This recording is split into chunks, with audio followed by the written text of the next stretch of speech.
Καλησπέρα σας. Σας ευχαριστούμε πάρα πολύ που ήρθατε σήμερα εδώ. Από εδώ και πέρα, όπως καταλαβαίνετε, θα μιλάω στα αγγλικά, μια και το πάνελ μας θα είναι στα αγγλικά. So, welcome everyone. We would like to thank you for watching us and being here tonight. We are going to have a panel discussion about diversity and inclusion in the music industry and in music in general. So I'm going to give this to our panel coordinators, Fώφη and Virginia, and I hope you enjoy. Hello, everyone. Thank you for joining us today, and we're super sorry for this technical issue we had, but here we are.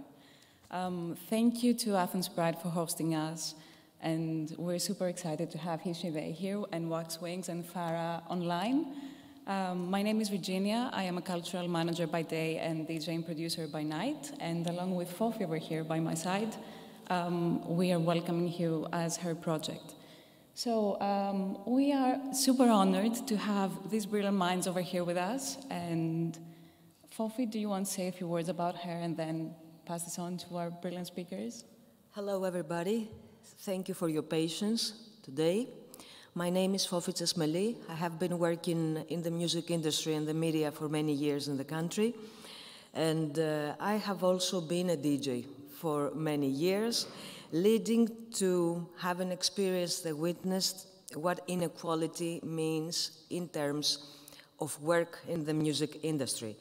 So in 2019, I decided to create HE.SHE project, which aims for equality and visibility, both for women, but also for gender minorities.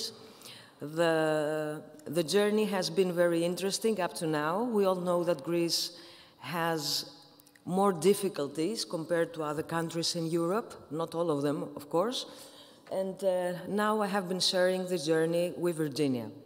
Today, I welcome my friends. I consider them my friends. They have been an inspiration to me. Yes, we're friends, I know. They have been an inspiration to me for many years. So, Stephen Brains, Sophia Kearney, the co-founders of HE.SHE.THEY, Wax Wings, DJ, artist, and many, many other things, and also Farah Syed, who is joining online from Berlin because she couldn't travel here, senior manager at Beatport, and ambassador of HE.SHE.THEY, of shesaid.so. And let's talk about inclusion and diversity in the music industry.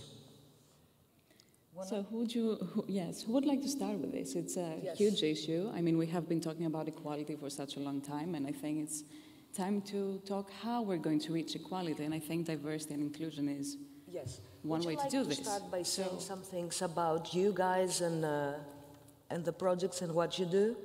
Stephen? Yes. So I have to think of something really inspirational now. Should I say how we started? Yes, please. So we kind of started because of being on a lot of panels, Sophia and I, and a lot of them talk about the problems, but don't really focus on solutions. And we just got a bit bored, didn't we, of like doing them and there was no action. It was just a lot of people kind of self-congratulating themselves and saying there's a problem. So we decided to go and create a solution and an actual practical one. We wanted to be a fashion brand originally that ran core parties that was diverse because we thought we want a new challenge, and that was a great arena to kind of work in because there wasn't a lot of trans and non-binary inclusion in fashion at the time. So then it took ages to go launch the fashion label, so we'd actually launched the parties at the same time or a bit before the actual brand started, because we launched at London Fashion Week with a big party at Ministry, and then it kind of got a life of its own, didn't it? It did.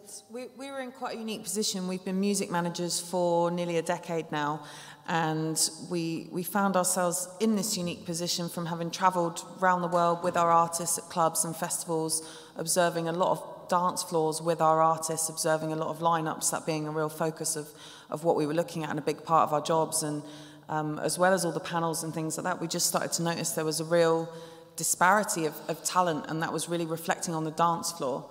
The dance floor was predominantly like cis white male men buying tickets to see white male DJs in a sort of concert style fashion, and we felt that had sort of erred away from the community of the dance floor, of where the scene was born, and it made us a little sad. And we found our roster of artists, like we managed the lovely Waxwings as well. We managed Maya Jane Coles, we managed Cats of Dogs, like Robert Owens, who's like a Chicago house legend, Sarita, Emily Nash, and we just felt Louisa as well. We just felt it was just such a beautiful melting pot of amazing talent, and we didn't feel we were seeing a lot of that reflected in some of the events that we were going to and festivals around the world. So we were lucky enough that we had contacts with all these promoters, and a good reputation as music managers. And then when we came forward with this idea, people were really receptive to it. And I think people were really, some of these promoters and clubs could also see what was happening and were really willing to make a change. But because they perhaps didn't have connections to authentic connections to the queer community, they were afraid of putting steps wrong or it seeming tokenistic. And we were lucky in the sense that we had an authentic connection, and we also had those contacts. So we were uniquely placed to kind of start HE.SHE.THEY, and it was sort of, as Stephen said, it was born at Fashion Week at Ministry, and the parties just, everyone, it was beautiful. Everyone around the world sort of started sticking their hand up and saying, you know, we really believe in this concept and we want to throw these parties. And that was in 2018, and we've done about 10 countries so far. Pandemic put a little bit of a stopper in our works for a little while, but yeah, we're excited to get back out there and keep spreading this message. And just talking about diversity as well, because I think, and it's especially with it being Athens Pride, it's important to mention that. So one of the things we did was we went to big clubs like Pasha or Fabric or Watergate that tended to be dominated by cis, straight, white, male DJs. But also in a lot of queer spaces, it's dominated by cis, queer, white men. So it's also about changing the queer spaces as well as the non-queer spaces, because the problems with transphobia, misogyny, racism are still really problematic in a lot of queer spaces. So we did Brighton Pride, which is like the kind of the biggest pride event in the UK. And the main dance stage always used to be men. And we made it diverse, like racially, sexuality-wise, gender-wise, because that's also a really important thing. We're not just a queer night only, or we're a mixture of different things. So when we're talking about like things being cis, straight, white, male dominated, or cis, white, queer, male dominated spaces, if you're, say, a black trans woman or a black gay woman, in either space, it's not that you can't come, but you're not welcome. There's no one who looks like you. You don't get that kind of feeling of being welcomed and represented. So that's what we wanted to change. And the minute that you change the people behind the decks, and also we do that with dancers as well. We have like lots of different body types because, again, in queer spaces, a lot of people, like the male dancers, can be all six-packs, and that's cool, and it's one aspect of the community. But like, I'm gay. I definitely don't have a six-pack. Haven't had one for a lot of years. I've got a giant one-pack that I'm very proud of. But it's really important. Like, we want to be in places where, you know, you can feel that you can take your top off without feeling like that's another thing, I guess, in queer spaces and non-queer spaces, that there's a lot of body fascism as well. So we wanted to just change that, like, and make people welcome. And obviously you have safe spaces, but we kind of don't really think of ourselves as a safe space. We think of ourselves more of a brave space, because we want to break down barriers between people. So we wanted to create a space that you felt as safe as you possibly can in, but like, say, my best friend's a straight guy, so there should be spaces that we can both go to together where we don't feel that either of us are going to get violence or feel that unwelcomed in the space and things like that. Like, our friendship group is really diverse, and we wanted to just, it's just a kind of a reflection of our group. I mean, like, Joey Waxwings is one of our is one of our residents, but he's also a friend. So it's like, Mai is a friend. It's like, it's quite organic, really. It wasn't like we need to design something to go solve this. It's like, it wasn't the strategy, you mean? Yeah, like there's an ethos to it, but it wasn't like a cynical like, oh, and we need a trans one and a black one and a thing one, and you know what I mean, in a box. What Netflix does right now. Well, demographics. A little bit, like, yeah, it wasn't performative, because I think that, like, for instance,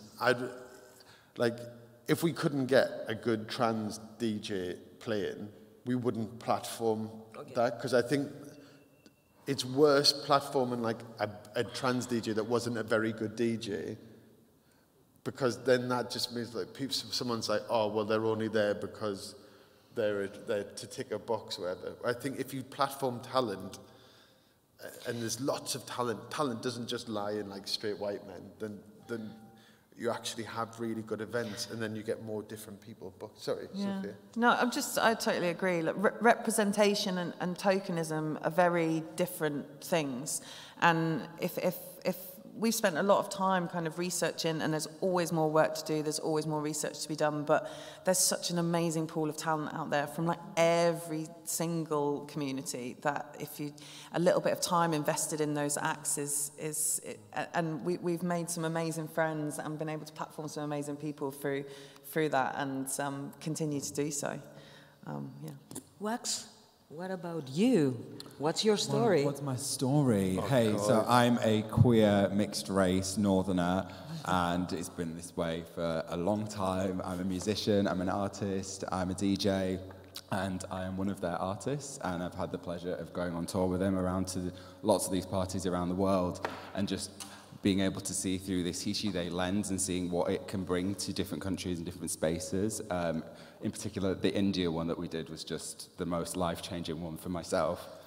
Why was it life-changing? No, it really was. It was really eye-opening to just see when you give people a space to just be themselves, and especially because India was just sort of opening up with the new laws of homosexuality and things, you just saw people coming together and being able to be free, and just, it was incredible, you know. There was people coming out in drag for the first time. There was people like being able to approach each other like on the dance floor and ask each other out, and had never felt free to do that in these spaces before. And everyone was really excited and wonderful. And yeah, we've thrown some bigger parties in other countries, but it made me really realise that one of the reasons of running HE.SHE.THEY and why it's so important for me is you might change one person's life in a room, in a space. It doesn't always, it can mean different things to different people. It doesn't always have to be about that, you know, massive capacity like rave, as fun as they are, but it is also about those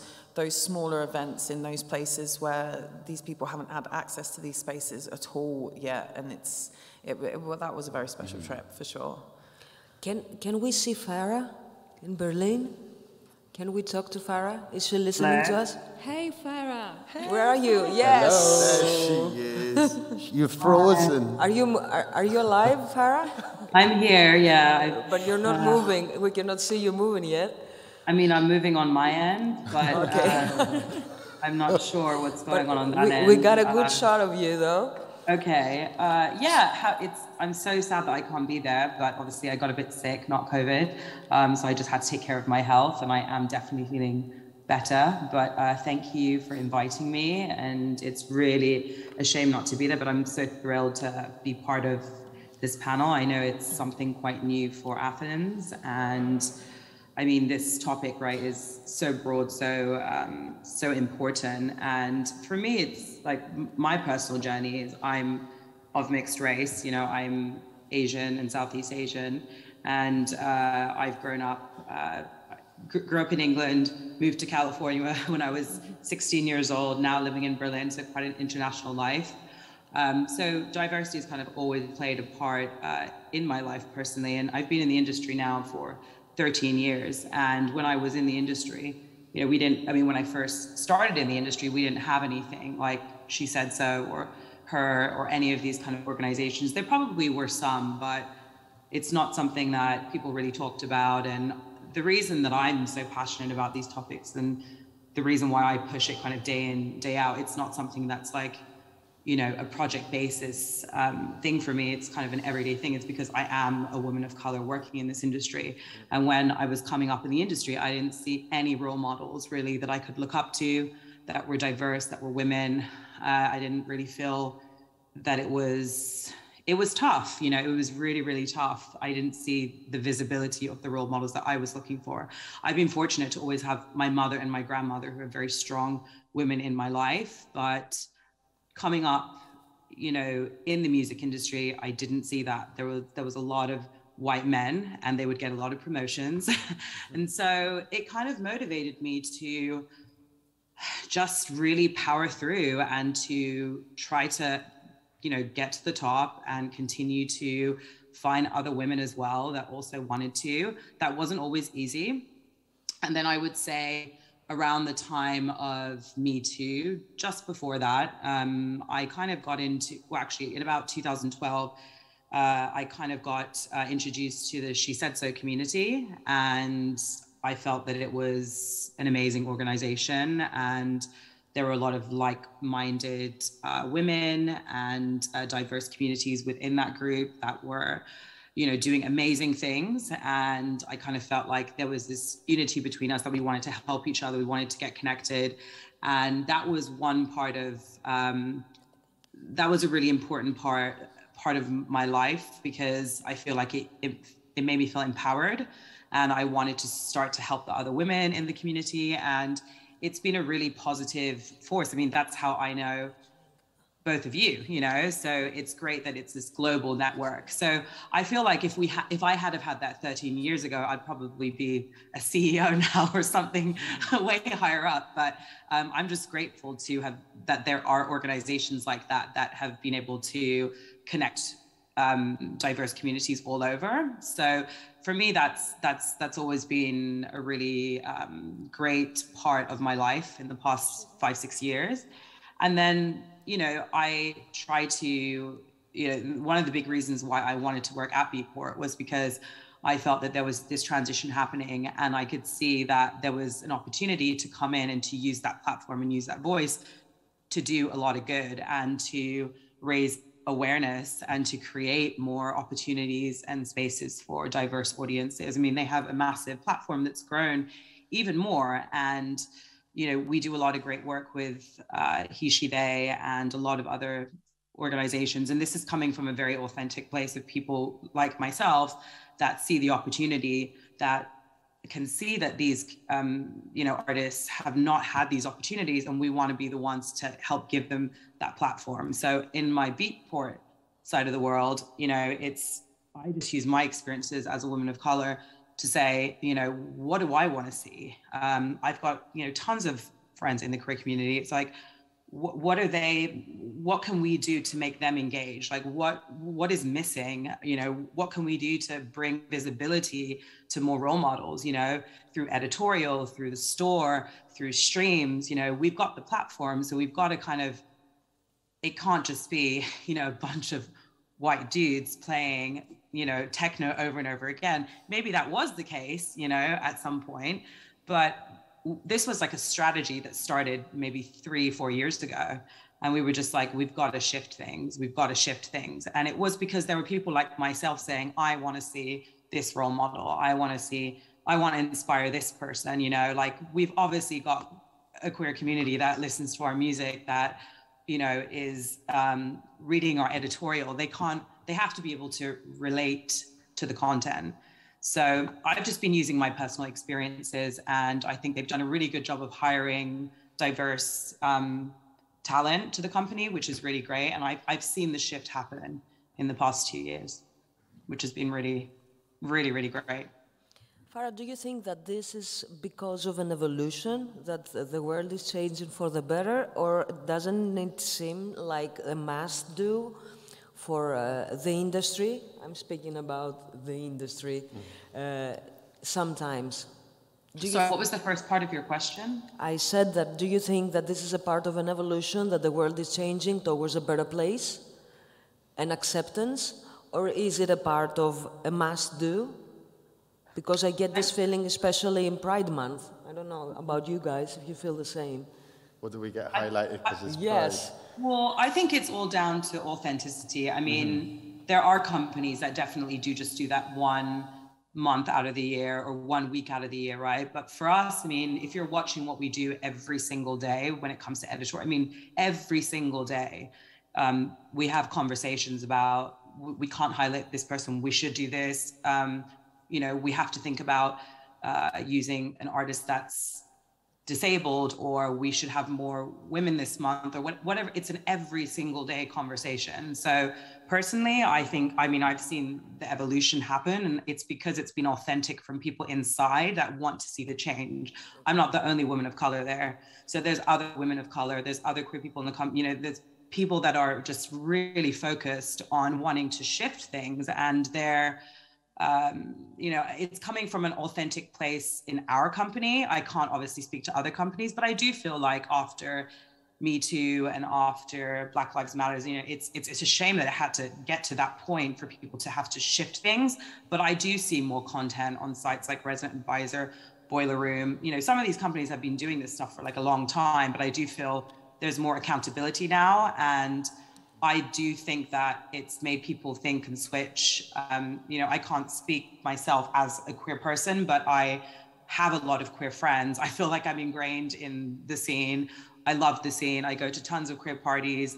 You know, it's a part of my everyday life. And I think when you have people like this in the company that are pushing these things, it is coming from an authentic place. For us, you know, we want to go big on Pride, but we want to feature the content every single day, you know, and I always want to be empowering women through She Said So, not just for International Women's Day. For me, it's something that has to be consistent.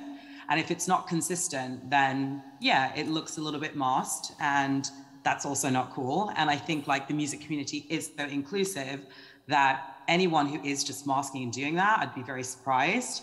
They really need to get their act together and like make it an everyday thing, because for us, it truly is an almost everyday conversation.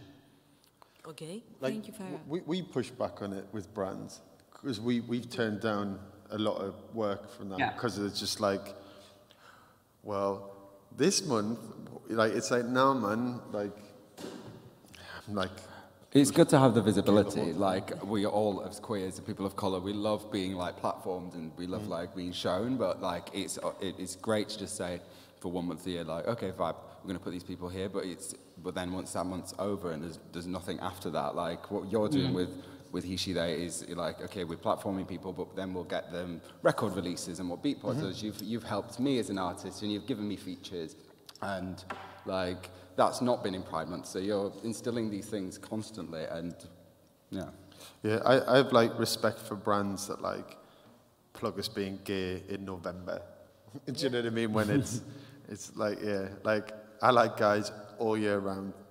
Like, so it's a weird thing that like you say, it's an evolution. Like at one point it was really important just to have Pride, so any visibility was better than none.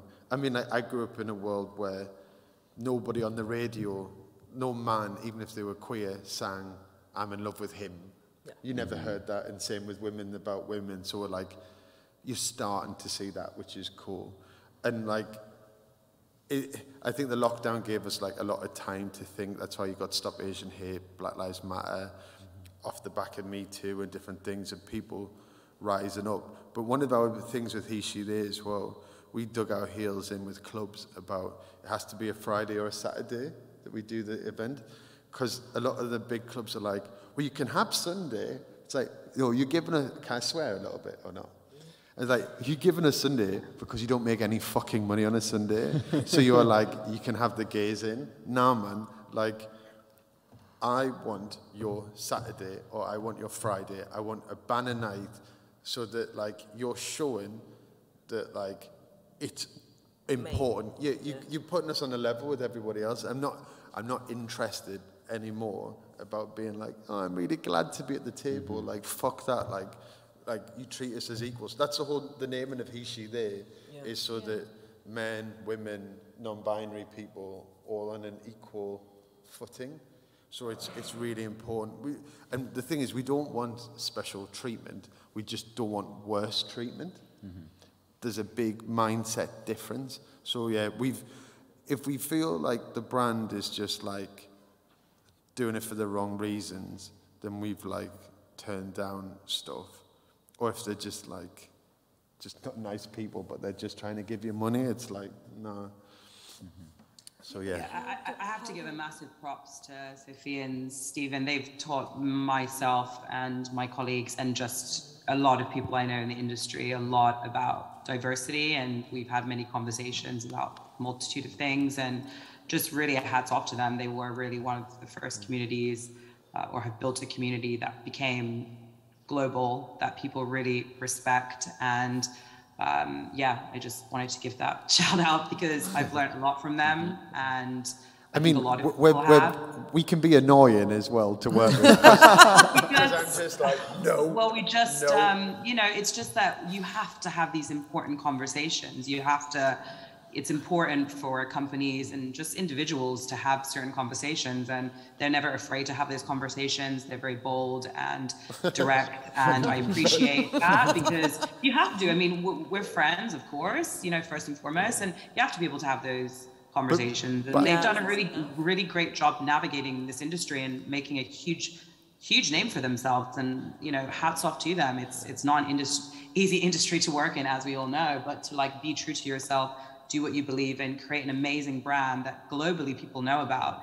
It's an honor for us to work with them, and I always try to push working with them as much as I can. It's really cute because a lot of times, like Sophia and I, like say there's 20 people on the call, and Sophia and I will be like, it needs to be done this way, or it's not done right, like it's not inclusive, or this, and kind of just like knock the table over and like leave. And then Farah and Micah, who are the two at Beatport that really go into bat for us, like, right. Let's go and just like, I hear what they're saying, let's try and do it and make it work, because it's all good us saying stuff, but you need champions at the organisation to change 100%, stuff. that's the thing, And like the evolution is like, it didn't just happen like naturally. It happened because Farah and Micah were like, no, actually it does need to change, because they had opposition from different people. Thankfully, like, the dude left the company, but sometimes you'd get bottlenecks in the company that like, it's hard, because even if you have people on one level want to say make a change, you keep going up the hierarchy, and then there's people who don't get it, so it comes from a point of them really.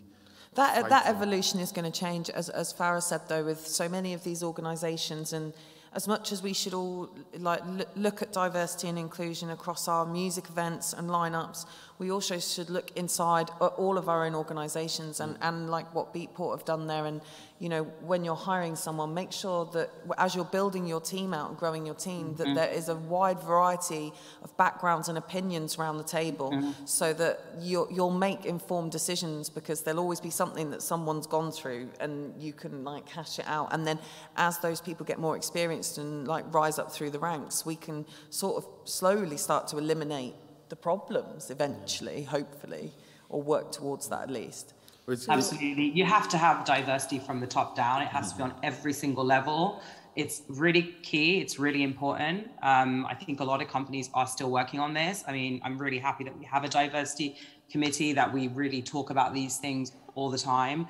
And yeah, absolutely could not agree more. And I also just kind of wanted to go back to what Stephen said first about solutions. That is so key for me in everything I do with my work. It's like great that we do all these things. There should always be a solution element to everything, and that's just something that I think is we really try to do in everything that we do, whether it's focusing on diversity or mental health.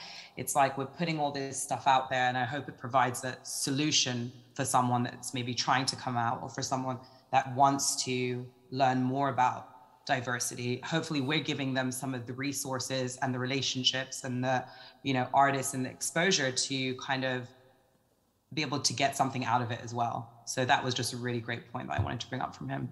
So let me just navigate a bit the conversation towards Greece and the South, because we're here now, and unfortunately, Greece is a very stereotypical and patriarchal society still.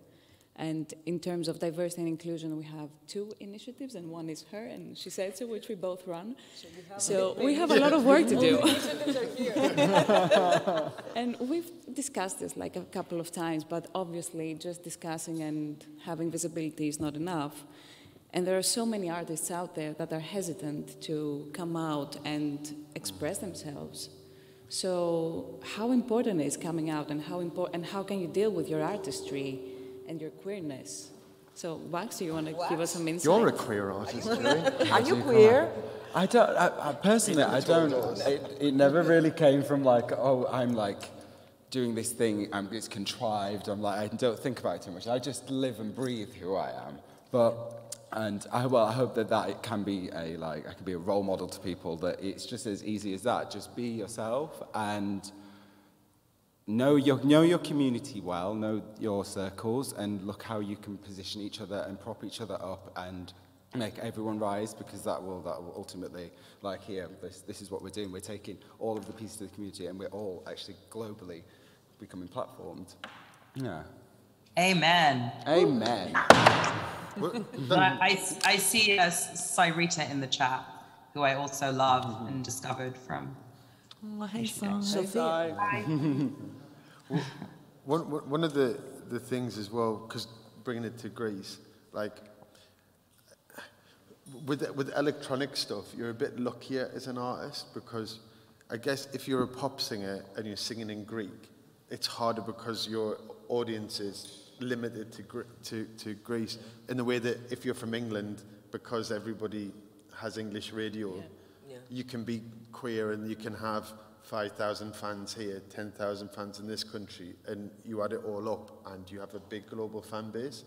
But in electronic, this is the one advantage, is that a lot of it's just instrumental, so you can come out and you can have that 5,000 fans here and 10,000 fans here. But it's really hard. I didn't tell my family until I was 30, so like, you know, in the UK, because I come from a northern industrial town, like that's patriarchal. That's probably behind Greece, where I grew up, in terms of that. Mm-hmm. Yeah, but there's no accountability at all in Greece. I mean, even in electronic music, if you come out, let's say, and you face racism and sexism and all the isms, then there is no way you can hold, let's say, a club owner accountable, or a promoter, or a colleague. And really, I mean, we are here sitting and wondering, how can we trigger some policy changing? And of course, we need to change the mindsets beforehand, and then. I guess it's about like I said, like coming together and showing these club owners that you have this like thing that you can offer them, and you kind of have to start leveraging with things and start demanding that these are the things you need. I know that even in London, in a lot of queer spaces, you can get security that don't necessarily understand what you need from the event, and it's about having those like breakdowns with the security systems, with the people behind the bar, with the teams. Like, these are going to be slow changes to implement, but you have to start from somewhere, and I think it's about coming together as a collective first and foremost, and then coming with this real good idea that you can gain the trust of these people, you know. Wax is totally right with that. The institution of the club is super important, because that's going to help make queer people feel more welcome in a wider mainstream amount of spaces. And for the clubs and the promoters, if they're booking a wider range of artists and welcoming by, you know, prepping their security staff and making sure if they offer gender-neutral toilet options, like these simple changes like this that the queer community really do notice and appreciate, then they're going to have so many more people to market to.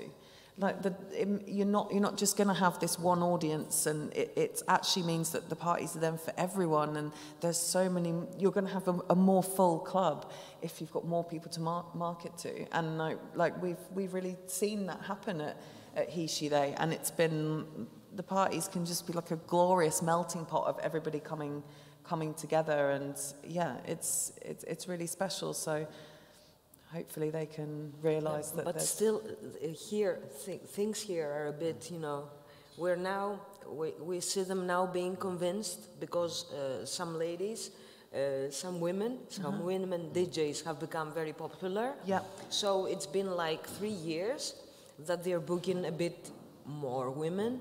So you understand that until we go to the other side and speak about queer and diversity and stuff like that, there's a long way to go. Well, that's the whole point of us doing HE.SHE.THEY, and as Sophia said, because we've managed as well, like Magda and Taylor of us, and we've made people money in clubs, so they trust us. So that's why it's like we did Fabric, and we had 7 of the artists were women. Yeah. Out of 8, and it was a mixture of queer people and people of colour, etc. And it was full in both rooms. So we've had to physically come into places and show them that, like, if you design everything for a straight white guy, surprisingly, your audience will be straight white guys. And same in queer clubs, the other way around. But if you mix it up, then, like Sophia said, you market to more people. So one of the things with HE.SHE.THEY is why we're doing this. And trust me, it's not to make money, because we actually, the way that we design things, we put so much into production and that like, we make more money from the music management side of things. So we come in, hopefully make a scene and show that, like, it can be done.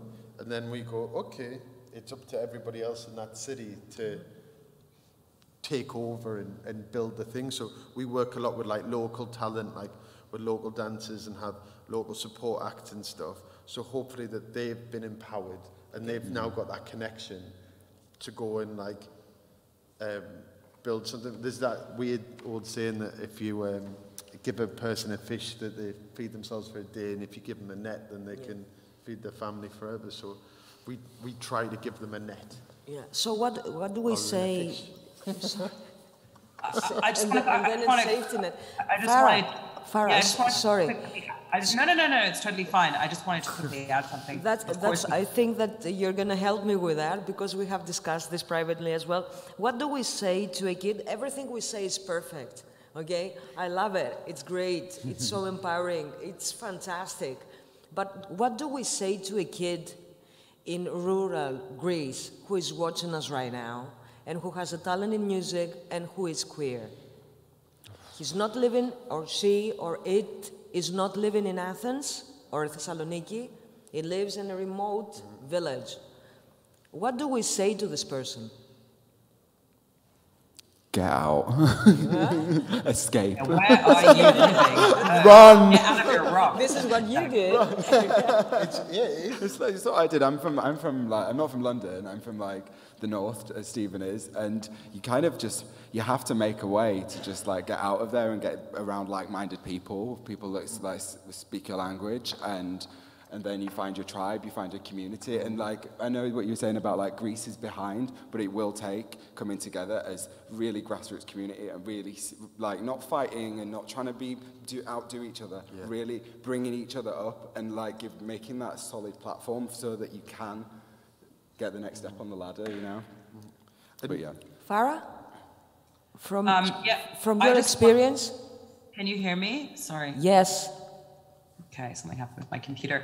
I wanted to actually kind of, go a little bit back about when you were asking what was,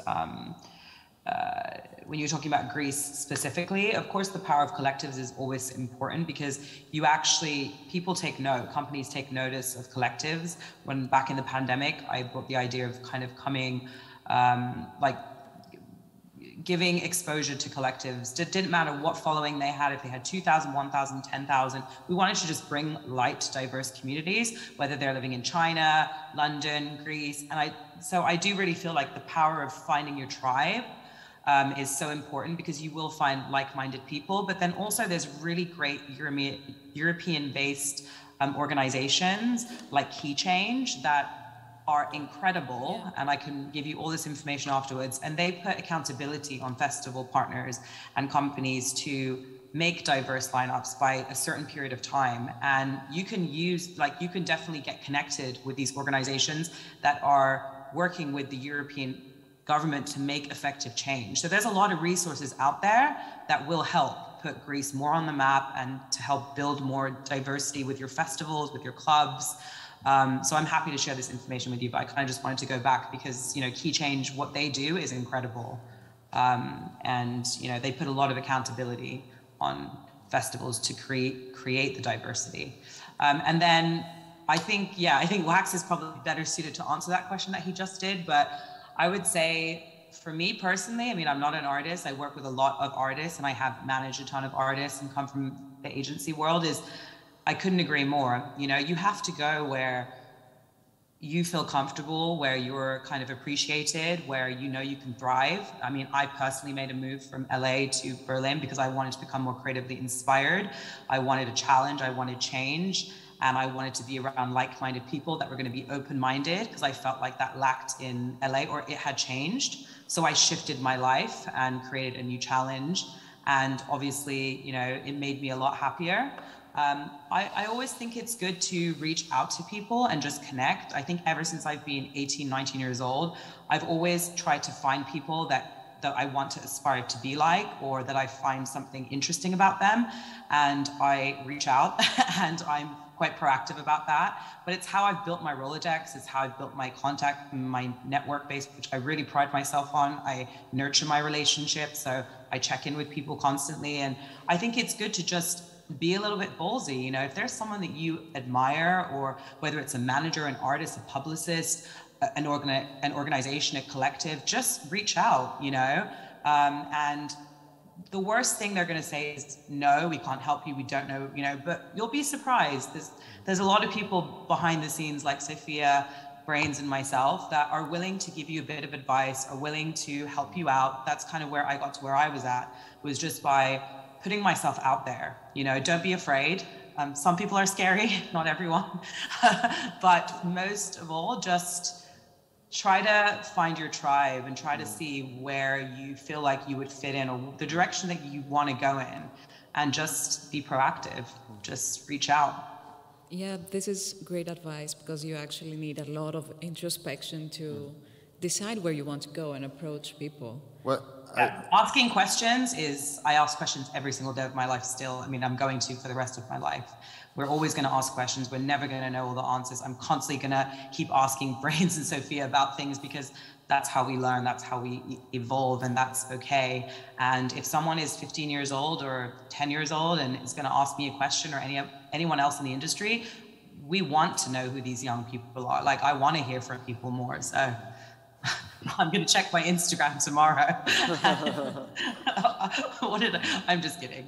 I'm always open to having a conversation. So, yeah, Stephen. It's important. I was just going to say, as being a regional gay, that it is one of those things that I guess if thinking of myself back in the day, where it was I come from kind of not a homophobic family, but a homophobic place. The amazing thing that people have today that we didn't have is the internet. Yeah. And where I had to geographically move to, London and Melbourne and a few places to kind of find my people, and actually even figure out the fact that I was queer, because it was so repressed because of where I grew up, that you can find your community online. Because as much as we're move, it isn't always an option. Some people either don't have the financial means to, or they have to care for a family member or things like that, or they just don't want to move because maybe this is the only part of their life that they need to change for. So I think that the internet is really important. We're behind HE.SHE.THEY, actually Instagram, we're the people who message on it. Joey's behind his, our bigger artist, Maya, does her own Instagram. So a lot of times you have this unique reach to really big people. And I think, say, if you're a queer Greek person and you're messaging someone else who's also queer and Greek, then you have that instant affinity and you want to help that person because you've been them at one point.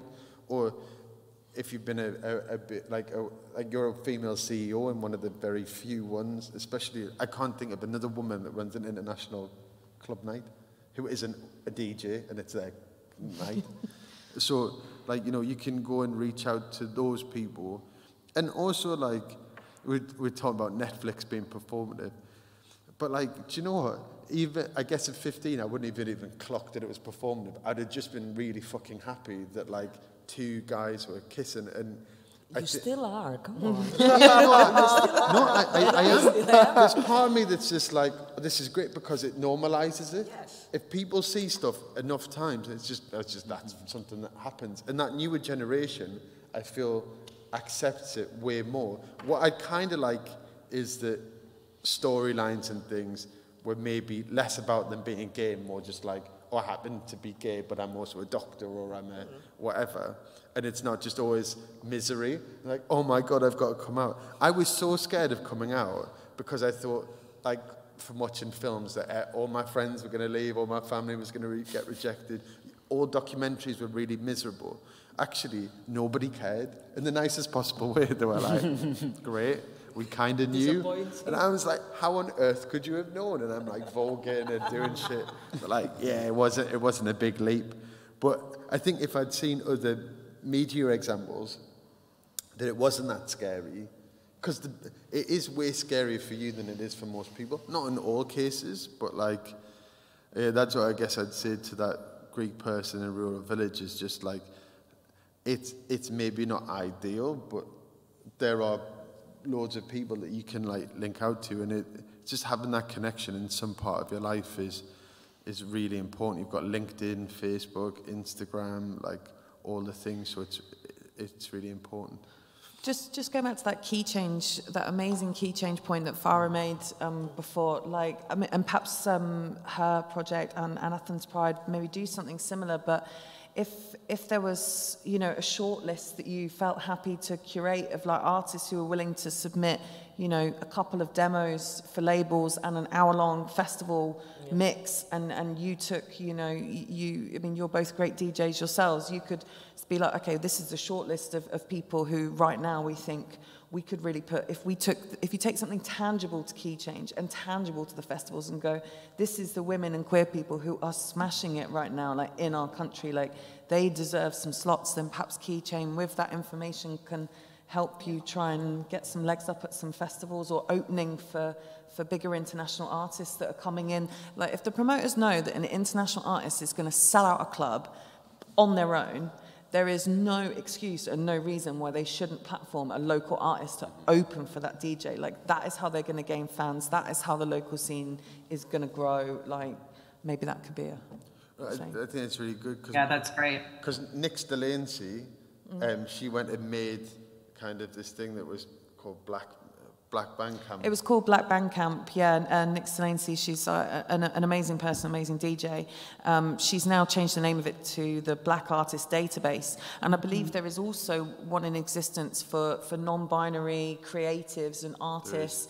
So they're just like Google Docs. And like certain people can edit it and add in contacts and people feed in all those. So if we can start to build these databases of different places and people that are great to call on, then that can be something really good as well. Because you can check in our bio and go out to those. We'll pop yeah, them we up can in our circulate link loads there. of resources after this between us and Farah. Like, because one of those. Yeah, I'm actually happy to say that we have a landing page site that's featuring just diverse artists across our editorial, features, charts, labels, and it's promoting diverse artists only. So I'm happy and proud that we put this together. I hope all companies do this, all stores do this, but it's a great resource. And like I said, you know, we'll share all this information with you and anyone else that wants it afterwards. Because that's one of the great things that like regional places can do, because what it stops is festivals going, well, I don't know any women, or I don't know any black people, or I don't know any queer artists. It's like, well, here you go. So now you can't say anything. Also, people are really lazy. There's Google. Like, it really irritates me. Like, we have to do work to find new people. And when we go to like a new city, we'll go and research who are the cool club kids in that space and like who are the cool performers and listen to mixes. It's like you have to do some work sometimes, like, and not just bring your mate or bring the same 5 DJs to every single show that you do, which around the world. People are scared of being wrong. People are scared of putting a foot wrong. People are scared of their music taste or their A&R taste being criticised. Like we've all got our own insecurities that we've grown up and lived with and different things. And to say to people, you know, you need to be picking people for, I mean, it's more diverse. Like people are afraid. It comes down to the fear, really. So, and people really want to have, if you put something in front of people, it's so much easier for them because they already know, like, oh, people already think this is good. It's like all the A&Rs, even at major labels, if one thing thinks it's good, then another A&R, another label, and then everyone fights over this like one thing because everyone thinks it's the thing they should love. Even if they didn't like it, because that person liked it, because they're all worried about losing their job. When we put records out, Stephen's an amazing writer, so he's done some like great press releases. People will just copy and paste the exact press release and like call it their own like review or news feature, and like it's just to have put some content on their site. Obviously we're super grateful and like happy for that, as long as our artists are getting platform and it, you know, we're controlling the narrative of what's being told. Obviously it's all true, but like we're able to put it out there. And so, but you do have to sadly still make things quite easy for people to make a change. But with those little tiny steps, then people can become more confident in like making their own steps towards it as well. 100%. Yeah, so last year we became members of Key Change, and we're the only ones from Greece again. But we hope that we're gonna, you know, add more in there. And we also started an initiative during COVID, which was a database of electronic music producers. Awesome. And it was like men and women and everyone, just because nobody could work anymore. So we wanted to promote local talent. And we gathered a lot of people and material, and it was really getting some friction out there. But initiatives like her, when they don't get any support, like either financial or even just people support, we don't know how we take it from there. So looking a bit into the future, with all these initiatives and all these communities, what advice do you have for small communities like that? I mean, I feel really sad. Perhaps it needs to go even more back to the source of like lobbying to the government and things, because you should be getting funds and resources for like helping with this. And our government is. We haven't. No, but it's the Arts Council in England. Like. Let's keep the government out of this. Yeah, it doesn't work top bottom. It's usually bottom up in this case. Yeah. So. I was going to say, is radio a good platform out there? Is it something that you are involved in?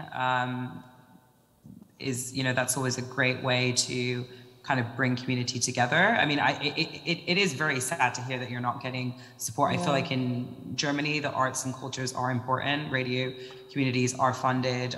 It's a great way to get visibility. But yeah, I was just wondering if radio is a thing out there. Well, radio. Like national radios, do you get like national radios, like, you know, there's NTS in London, there's Refuge in Berlin. How should I be? The audience is getting us. I mean, the radios, the FMs especially, are like you can so jump in whenever so you want, guys. I mean, it's. I know you have so a lot of things to say. Okay. So, no, we would probably opt for online radio or even create our own radio, because we've even thought of that, because there is a gap. This is what we wanted to do. A record company, radio. Everything, because it's non-existent, unfortunately. And are there any brands that have you ever approached like brands to get involved and support, even like financially, to help you do a few releases for people or start this online radio station? Or well, you know what happens? It's kind of like pink washing, but for minorities in this case. And it's almost like brands want to take advantage of diversity instead of supporting it and empowering it. Truly. But on the other hand, I do hear that, and it's shit when it's tokenistic. But if you agree and you're totally in control, and they just want to put a fucking logo on something, but they're going to give you some money to actually do the grassroots work that you need to do, sometimes I would take that. Because it's going to give you that global... As long as you've got control over the output and what's coming out isn't going to exploit people or be contrived or anything like that. But if they... Sophia, after 30 years in the industry, I still do a lot of free work. And I know that, you know what? And I know that I will have, regarding her and regarding She Said So Athens, I will bust my ass and I will do a lot of free work. But it would be nice at some point to see that shift. This is the discussion. What is the discussion all about right now? I want to see that shift from some other players who are out there and who they don't care, or they decide that I'm not seeing you. So what we're doing right now is trying so hard, both of us, for them to see us. Yeah. And if they decide that they don't want to see us, we're just, we're moving their hands and we're pushing our faces in front of them so that they do. Trust us, there's quite a few times at various points where we've almost been, I lost all of my savings during the pandemic, everything, got no government support whatsoever, didn't make money for a year and a half or 2 almost. And we had to go no, it's worth doing it because it's about culture change. Otherwise we could quite easily and had considered God, should we just get jobs in the city? Should we just go and get something that pays our rent on a reliable way? It's really hard, and we just keep going, it's not really for us, it's for the next generation. Because to be honest, with all social change, the people who do the social change often don't really benefit from it. Yes. You know what I mean? The next generation will, and the next generation will. Yeah, and make it a bit better and a bit better and a bit better. It's slow. Is it Obama who says that real change happens in steps? Michelle or? I think Barack. I love Michelle. Michelle's amazing. Who doesn't? This is we could always give props to Michelle. Let's just say Michelle Obama said it anyway. It was actually I just used Google and it was RBG. It was yes. Ruth. Yes. May she rest in peace.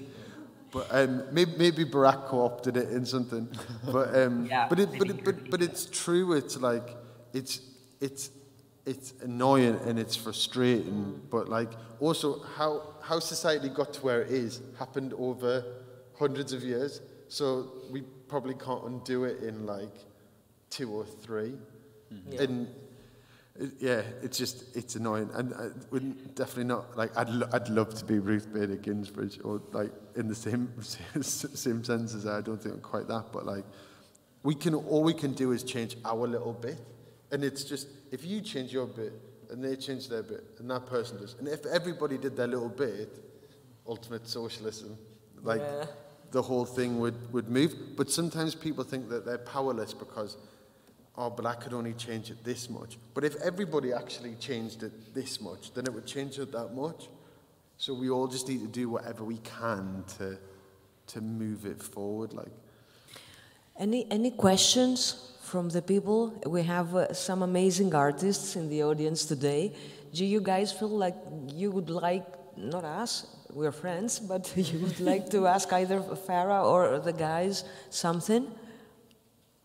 I think Farah has a question, actually. No, I also just wanted to say, if there's any amazing artists out there in the audience that wants to do charts for Beatport or just wants, any kind of, visibility on our store, please feel free to reach out.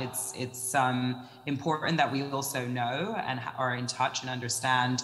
It's very sad to see that there is not much help there, and that you are trying to find your voice in a way and to be heard. And any way you can utilize a global platform such as Beatport or get more involved with She Said So, I'm happy to, listen to anything or to just kind of put things in front of the team. It's not a region that we even focus on much, and I would love to see what we could possibly do together. And also I wanted to go back to the part about just having a collective, I know you're doing a lot of stuff with her and you're doing great work with She Said So. Sometimes it takes having someone that's like an artist that's involved in the scene there with a very high profile to also come in and help and push and to be an ambassador almost to get you to that next level. You know, I've seen the other She Said So chapters definitely have events, and I hope to do more with them as well and tie things in with Beatport to bring opportunities to more artists, big and small. But sometimes when you get those bigger artists involved too, it does really help put things on the map as well. But yeah, I just wanted to, you know, also say any artists out there, if you're making good music, we will definitely want to hear from you. So same for us for demos to the label as well. Wax, any remixes for Greek artists? Well, I'll have a listen. No, what I can say though is that I'm someone that's really benefited from Beatport helping. Like, and it does. All it takes is for someone to see it in a chart, then put it in a chart, and then it gets in a mix, and it gets on the radio, and it literally can just like overnight, boom, these things can happen. So like, really do. This is an incredible opportunity. I would like really go for this if you could. Thank you, Farah, and everyone. Our wonderful crowd here. Any questions? Any questions? It can be personal as well. Yeah. You can just ask us some gossipy shit as well. Can I have your if you number, just want to please? ask anything. Who do we hate? We're bored of being nice up here. No jokes. Are you sure? Leah, you want to jump in the conversation? You have anything to say? Leah, we want to hear what you're saying. We're Yes. not leaving until Leah has asked a question. Leah, she has an amazing voice. Speak. I think I'm loud enough. Thank you. I've been listening to all of you, and I'm not in dance. You might need it for the live. Yes, you might need it for the live stream. For the For the streaming. live stream. Can we? Yes. Come on, you're used to holding a microphone. Okay, sorry for that. I was trying to brag about my voice's loudness and all, but it sucked. So sorry for that. Oh no, it just doesn't go through, does it? So. Okay, so I'm one of these artists who is not in the dance scene. So I'm into, let's say, generally dark pop. So I've been hearing you see that face. Yeah. I mean, you might seem like you're saying that's cool, but I'm hearing that sucks because we are a non-existent genre in Greece. And I've been hearing you guys say clubs and DJs and clubs and DJs. So what happens to the really independent and really no one knows about not dance musicians who play in a scene that's not really existent yet or anymore? Do you know any other people in Greece who have the same genre? Yeah. Do you know anyone else who's doing this thing? It's a very general idea. First of all, the English-speaking indie or the English-speaking scene in Greece is a big chapter on its own. So the more indie you get, or the more weird you get, the lesser people follow you. Which would make sense because it's a very, narrow-minded country when it comes to music and tradition and stuff like this. So what do we do who are not, club-oriented?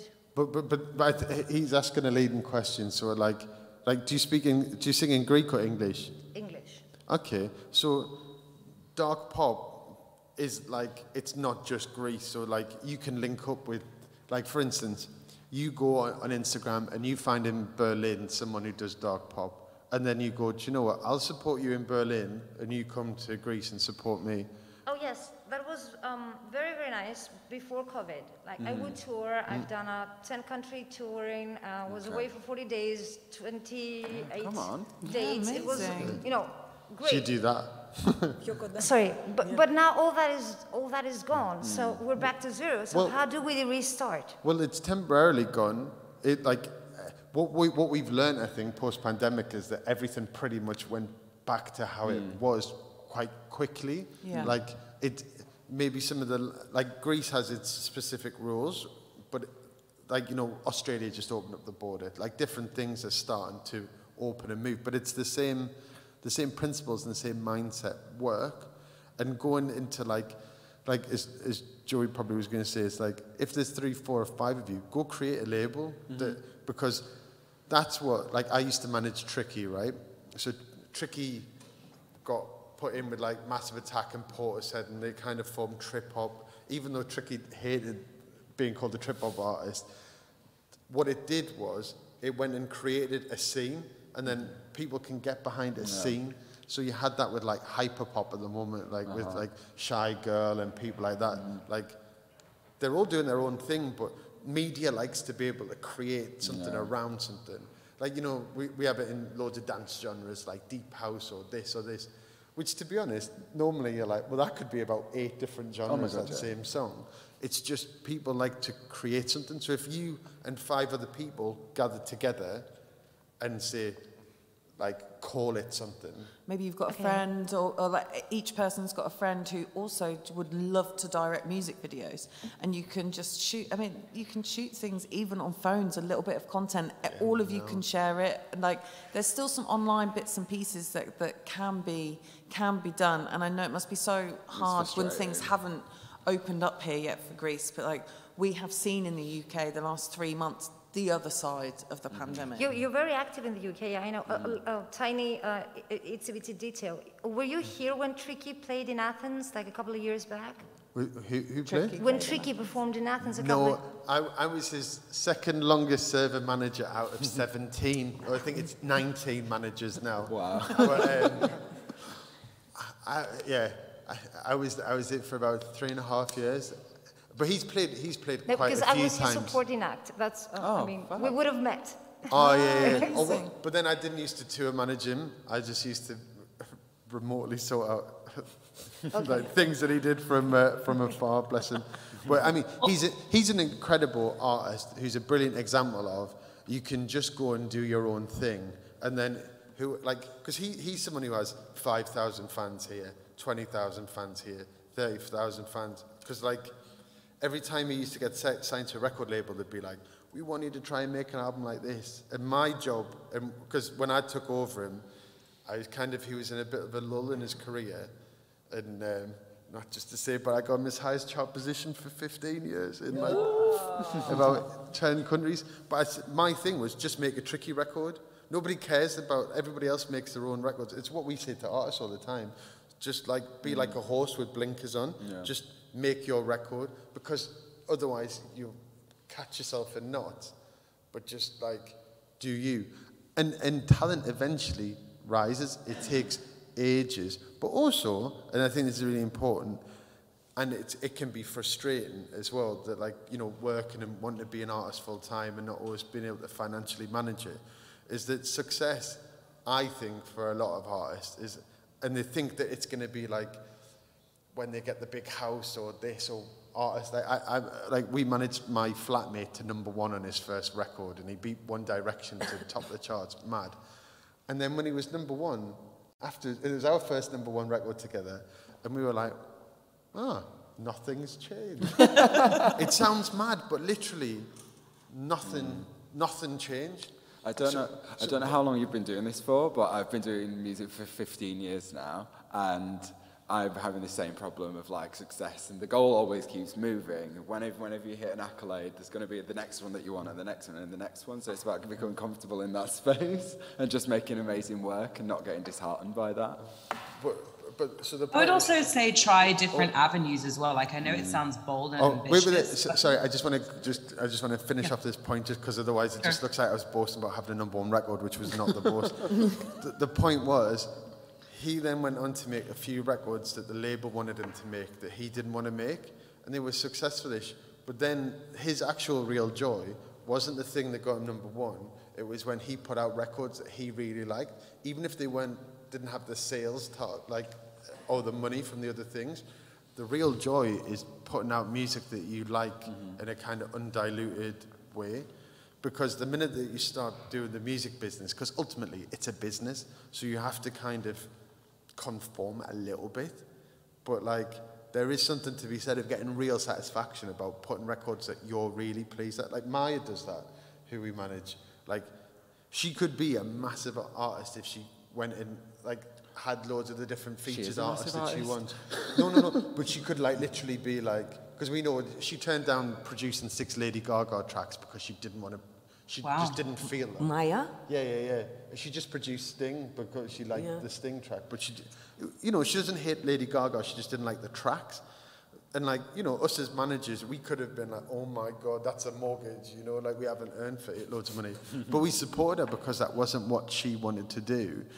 And it's really, because it would have put her into a place where she produced songs that she didn't like, then she gets put down a weird alleyway. That I think it's really important that like success is doing what you want to do and putting that out there. And then banding together, like we said, with artists that are like you and creating a scene. And maybe that's, for a lot of scenes as well, they just have their moment. There were a lot of scenes that were going for ages, and then suddenly there's a spotlight, they suddenly become cool. So I think banding between what you do, sharing mailing lists within that, and then banding in other countries like you have been doing on touring, it's like, I know that Farah is waiting. Farah, you're waiting to say something, right? Just really quick, yeah. I would reach out to companies like Centric Publishing, who also focus on sync for commercials, film. Just try going on a different avenue, like try going down a different avenue, a different route.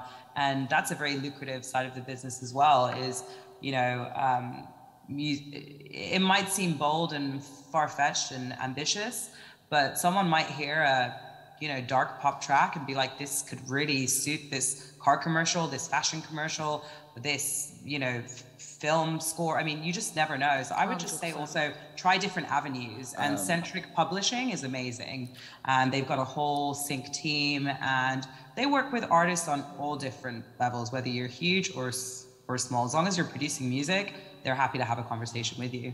So over lockdown, I know that you're like being stifled because you can't tour and perform, but like over lockdown, I did do a Mercedes commercial and an Xbox commercial, and I just did that from home, wow. stuck in my bedroom. You know, that's where the money is too. The lockdown itself is not causing any troubles creatively, because normally you'd understand that we were all stuck in the house, so we all got to finish albums and do videos. But I want just to share with you a heads up. Because I've been into 10 countries, and because it took me 4 minor tours to get to the big one, it's not that easy when you're an independent artist to book and link yourself with other indie artists in other countries. For instance, Italy has a very complex system with which to work with. Yeah. Germany, you have to go through, well, not Berlin, I've been in Leipzig, but each country and each city has its own little wormhole through which you have to go in order to meet the right person. So 100%. Here's just an idea. You're here and we're in Athens, so that would be a nice thing to connect to all major or minor cities around. You should join SheSaid.so Athens then, Leah. I will. I did that while you were talking. I was taking down notes. This is what we do. I'm monopolizing this. Somebody take that away. No, but it's important. Another way to break yourself as well as an artist in, say, the dark pop space is that you can also collaborate with someone in another genre. Like you can jump on a dance track so people know who you are, and then they go follow you down that wormhole, because we've broken artists in that way. And people like Joe, you're always looking for the right artist, the right feature Let's artist. talk afterwards. I'd like to hear what you do. Yeah. Because you're working with a Greek artist, are you not, Joe? I've not. Oh, I have, yeah. I'm working with the Greek artist Tarek at the moment, so like, come and join the family. Let's see. Anyone else? Anyone else want to ask something? Έλα το Athens Pride. Oh, Mr. The boss, the big boss. So, as you stated, we are living in, let's say, cis-male-dominated societies.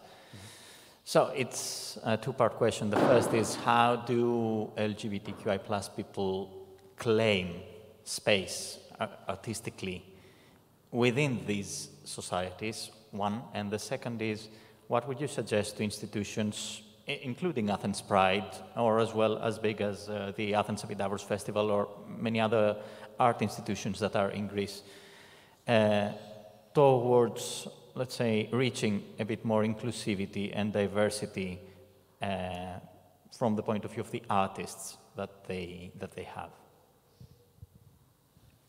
Who is starting? I mean, you're ready to shoot. I'm always ready to shoot. I mean, one of our things that Sophia and I did was, like, we're both cis. It's just we used our privilege to get people into clubs, and we held space for other people to go into that space. So like, that's the bit we can do. I think that's one of the things, isn't it? It's like, it's not just on women to make the change to help women. It's not just on gay people to make the change to help gays. Like, if you think about it, like with gay marriage was allowed legally because straight people voted for it. Same like when women have not had voting rights because of men had to vote to get women their voting rights.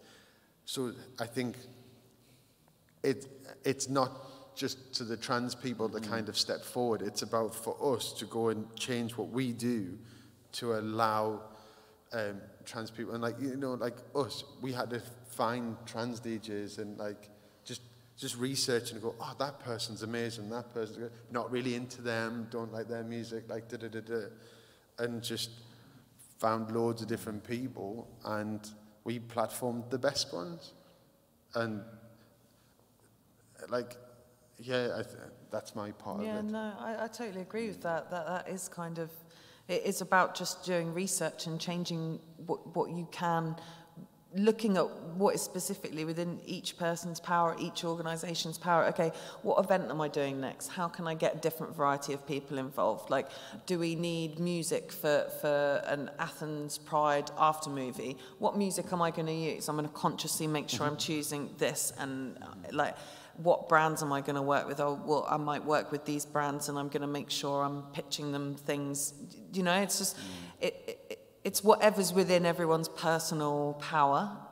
So, that's kind of the thing, really. And also, it's like things like the regional things as well, and class as well, because like, are we making sure that those people in those regional villages are getting a shout and help them and hold space? Our big word with HE.SHE.THEY within our company is intersectionality. So not just looking at like, are there gay people, or are there cis people, or are there black people, as like individual things, which I think has kind of been the way so far. Like, it's, what about black, queer, trans people from lower economic, like social statuses who live in like different regional places where, and you know, just seeing how all those factors combine, because like, for instance, if you look at the idea of privilege, like, I'm privileged as a cis man, but then I'm not privileged in terms of being queer, in terms of like social equity, but then I'm from a working class background. So we're all a series of things that we're privileged in some areas and not in other areas. So we have to look at everybody as a series of loads of different things, and not just like, you're a woman, or you're a gay person, you're this. It's like that mixture and how those different things interplay. So when we do lineups and stuff, we're thinking about those kind of things, as well as like, if someone's trans and holding space. I think the non-binary thing's really important, and looking at things like that and respecting that as well, because I feel that non-binary people get it almost worse than trans people now, because people are like, it's a craze, it's a fad. Even from like some trans people, they're like, just pick a side, and you're like, wow, like you've been through that transition and you're redirecting the violence in some of the space. I think you just got to believe that people can make up their own fucking minds about who they are and not try and dilute them. I mean, actually, Joey, because I'll just rant. It's a half an hour rant that I don't feel. No, I think it's the same. I think I come back to the point about like communities, and like when I say community, I'm not talking about just the queers. I'm talking about like wider community, like your friends, your parents, anything. Get creative. How can we all really like help each other? Because it's going to take like an absolute team effort to like get us up, you know. Yeah, I think the key point is allyship. You have to have your allies within the different communities and companies, and allyship is so important and so necessary for communities to feel safe and be able to grow as well. It just doesn't change unless that oppressive class changes. Like, because you know, how long have women said that they need to be represented? You can keep saying it, but it does take, that was one of the things with Me Too and Black Lives Matter and all these things that I felt was important. For the first time with Me Too, men were talking about how they needed to change to help women. In Black Lives Matter, it was the first time, I think, non-black people were having really meaningful conversations. It's the first time, like, my white friends who aren't really into politics were talking about this and exploring it and having discussions about it. The same with Stop Asian Hate. It's the first time I've even really seen Asian people become into the racism conversation in a meaningful way. So I think the lockdown was really good in giving everyone time and space to go and discuss stuff. Like, in the UK at least, like, trans issues and things like that get discussed now on, like, daytime TV, which would never have happened. I knew one trans person when I was and that was when I got to university, and it was one of my lecturers. I knew nobody at school who was doing it. And it wasn't because those people weren't trans or weren't non-binary. They either didn't have the word to articulate it, or they just felt so scared to come out. And I think that's a really great thing, again, with Netflix and different things and just social dialogue, is that this new generation going into school, like, there's lots of people who are like, oh, I'm non-binary or I'm trans. And it feels very nonchalant, actually, to that generation. It's just, it is what it is. It's in the UK, 100%. At least. And I think the non-binary thing is really interesting as well, because I think that it filled a space where, like, and I may be saying this as like a pansexual guy from a sexuality point. Before, when I was growing up, you were gay or you were straight. And I wasn't either. So I was a very confused straight person thinking, like, because I could have relationships with women. My longest one is 7 years with a woman, so it was like, but I like women, so I don't get how am I this? And it sounds so silly because I had no representations of bisexual and pansexual people around me. I didn't really know you could be it, which I know sounds laughable now in 2021, but to me back then, like, the minute that I moved to London, I was like, okay, that's what I am, and everything clicked into place.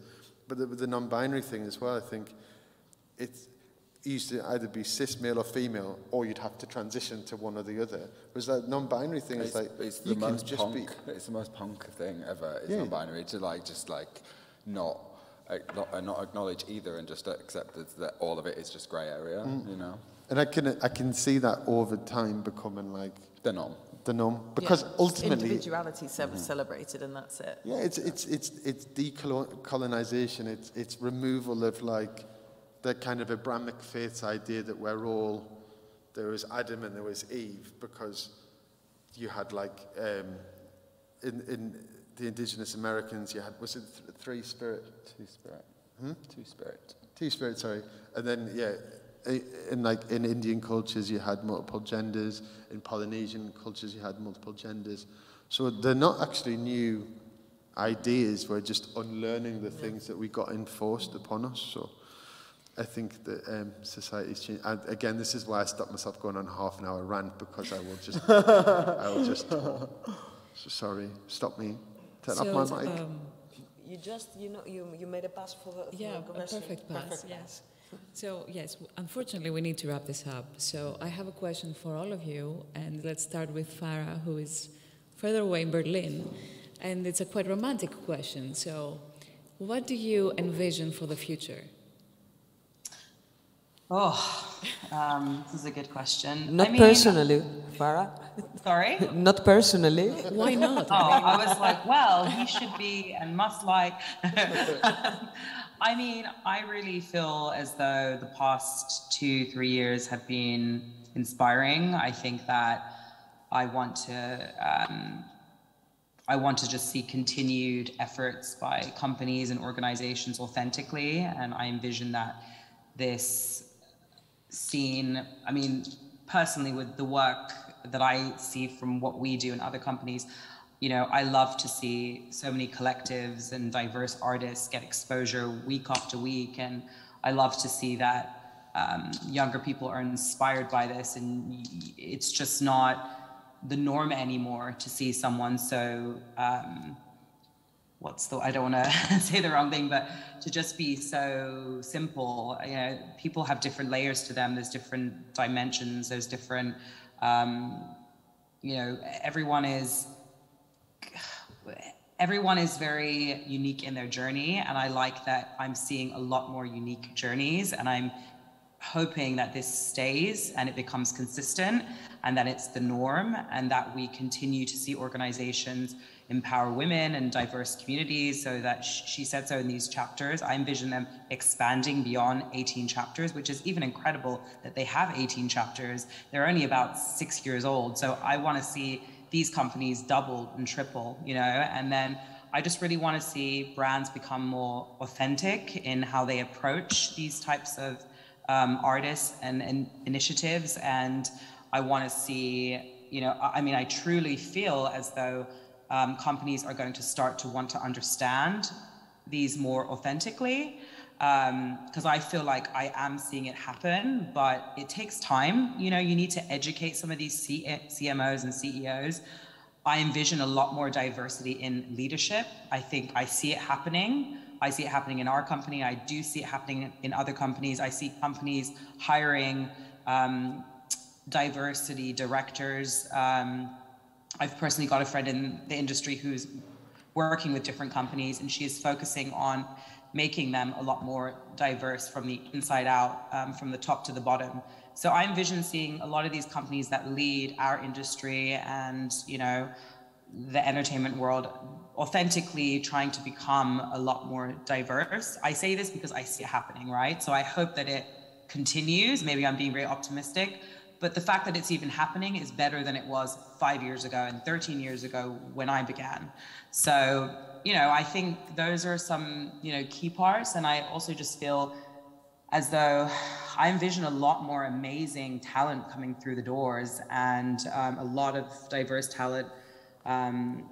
I hope to see a lot more disabled artists, artists of all different ages as well, because we also have to talk about ageism as well. And yeah. I see, you know, them kind of coming through as well, and I want companies to continue to support this. So yeah, I just hope to see and continue to see a great pool of talent come through. I think in the pandemic, I did see a lot of great talent come through. And I just want to keep seeing that. I envision this happening. I think it's a lot more inspiring today than it was 3 years ago even. So if we just kind of continue to push these artists, give them visibility despite their likes and followers, just based on their raw talent, and to give them an opportunity, then I think we're going to be going in a good direction. And I personally am going to do whatever I can, you know, in my work with She Said So and at Beatport, to make sure that this really happens and consistently educate my colleagues. Not that they all need education, but I'm going to consistently keep putting that word out, because with education comes growth and knowledge, and I'm going to continue learning as well. You know, that's really all we can do, is just keep pushing the wave forward and give everybody an opportunity. Thank you. Wox, how do you envision the future? Farah, how am I meant to follow that? Farah gave all the answers to the question. That was just... It was great. It was great. That was the nail on the head, I guess. Yeah, I particularly just want to see... I want to see a lot more minority people in positions of power calling the shots, because that will really dictate new different talents that you couldn't even imagine that we already have on offer. I think, yeah, and then literally everything you said, because it was wicked. I'd just like to see a further evolution of more consciousness and empathy, both in the music industry and in our wider society. We could all do a lot for just putting ourselves in other people's shoes and the trauma that they've been through, and everyone just doing what they can do to help, and in what they have the power to help around them. And I want to just continue work with HE.SHE.THEY, platforming artists, making more spaces for intersectionality and different groups of people to come together. Yeah, Stephen? I feel I've said all of the words Go on, there's another keyword in there. You can get one, squeeze one out. Sandra. Sandra's my drag alter ego. They come in at one point. No, just all of the points that I've raised is that everybody, I want to just, that if someone walks into a nightclub or any space, like be it a supermarket, anywhere, that they don't feel scared, they don't feel a threat of violence, and they feel equally welcomed as everybody else, because ultimately just every single life is just worth exactly the same as the other one, and it's really fucked that we live in a world where that's not the norm position. And the fact that we're even having to discuss that we want people to be treated equally one day as like the thing that we should reach rather than the norm. Which is just after the Holocaust, after all of the wars, after everything that we know on social media, after, like, whenever you see a kid, like, fucking murdered or any of these things, like, or someone killed themselves because, like, they couldn't be accepted for who they are, and we still don't change into equality, it's crazy. But randomly, I think that things like Netflix and Disney and all these companies that are, even if it's performative, are showing that it's okay to be all of these things. And I think that right now, I really like that embracing of body positivity and all these things. And even if it starts out performative, I think what it does is it tells a whole generation of kids coming up that they are fine, and it's fine to be them. And they, at one time, and maybe it'll take 50 years too, they'll be in the positions of power. So we're starting to see some of the social change that actually happened 30 years ago. I think it's a shame because of the AIDS crisis. Like, a lot of this work was being done, and we actually lost a whole wave of people. 100%. You know, that actually this message would have been way further along if that hadn't have happened. This is it. I guess we all envision more diverse role models that are visible, because it seems like a lot of us didn't have that coming up. So I think that's the biggest goal. Yeah. There needs to be more visible role models, people to aspire to that are diverse. I mean, it's happening, right? And just a lot more conversations like this. I hope we can continue to have more conversations like this on a consistent basis. It definitely does help, and it does create change. So let's hope that there's conversations like this, and also companies like, Key Change, a lot more companies like this coming to the forefront and actually really making a change. Well, if Sophia and I come from working class backgrounds, and I'm queer and she's a woman, and we don't know any other independently owned queer female owned club night that goes around the world, if we can do it, they can. If people can go and create something like you have with her project, other women can. Like, same as you being successful around the world as like a regional queer person of color who wasn't given any opportunities yet to get it. It's like, if we can all do it, then anybody else can. We're not any better, we're not anything, we just started doing something.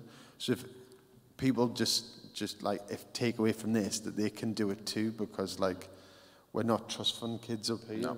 Exactly. We just got fed up, didn't we? We all just got fucking frustrated and like did something. So you use that frustration and anger and channel it into actually like creating something, because that's what you did with Athens Pride and stuff, isn't it? That there was, with Athens Pride, this was the first, from what I understand, there was things before, but the first daytime march of like 500 people happened because of like Athens Pride. And so yeah, I did my research. I didn't just get up on the panel, but like those things are really important, and it takes someone to do a collective. Like our good friend Lucia started Trans Pride up.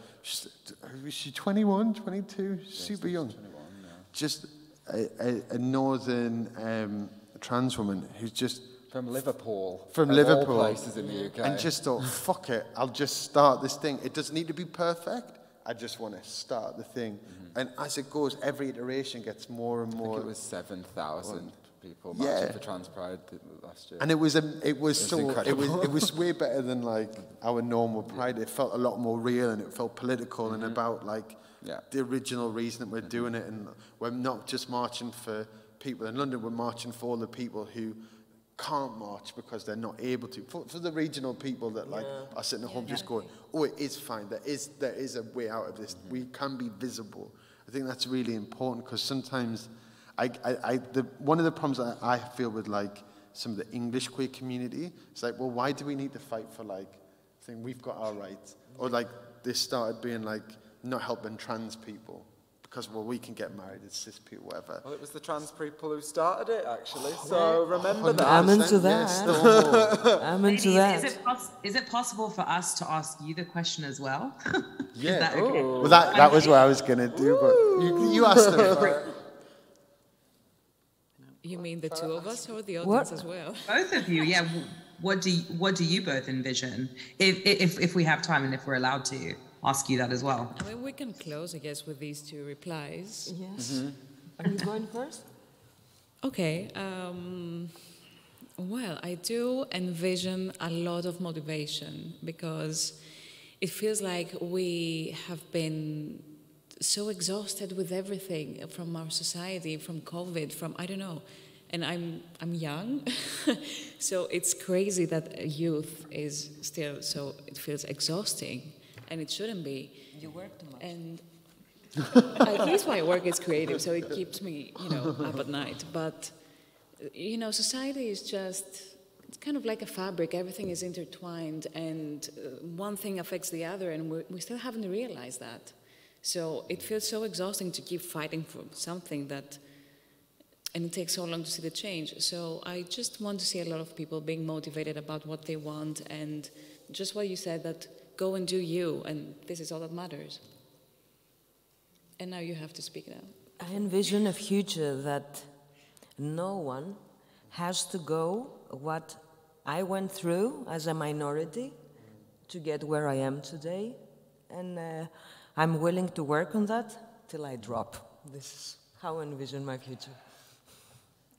You just won. Yeah, you just won. That was it. She waited to the end.